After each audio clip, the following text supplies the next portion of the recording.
Hi friends ಎಂಚೆಲ್ಲರ ಯಾನಿನಿ ಬೂತಾಯಿ ಮೀನು fry ಮಲ್ತೊಂದುಲ್ಲೆ. ಬೂತಾಯಿನ ಈ ನಮೂನೆ ಕಟ್ ಮಲ್ತದಿಯೋಡು ಅವೇನು ಮಸಾಲೆ ಮಲ್ಪುಗ 2 ಸ್ಪೂನ್ ಮುಂಚಿದ ಪೊಡಿ, ಅಂಚನೆ 1 ಸ್ಪೂನ್ ಮಂಜಲ್ದ ಪೊಡಿ, ಬುಕ್ಕ ಪುಲಿತ ರಸ ಪಾಡೊಂದುಲ್ಲೆ,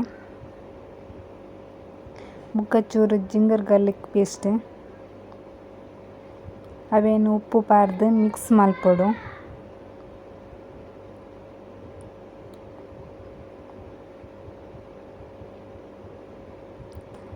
ತವಟ್ ಫ್ರೈ ಮಲ್ತೊಂದುಲ್ಲೆ. ಬೂತಾಯಿ ಫ್ರೈ ರೆಡಿ ಆಂಡ್ ಫ್ರೆಂಡ್ಸ್. ಎನ್ನ ವಿಡಿಯೋ ಇಷ್ಟ ಅಂದ ಲೈಕ್ ಮನ್ಪುಲೆ, ಶೇರ್ ಮನ್ಪುಲೆ, ಅಂಚನೆ ಸಬ್ಸ್ಕ್ರೈಬ್ ಮನ್ಪುಲೆ.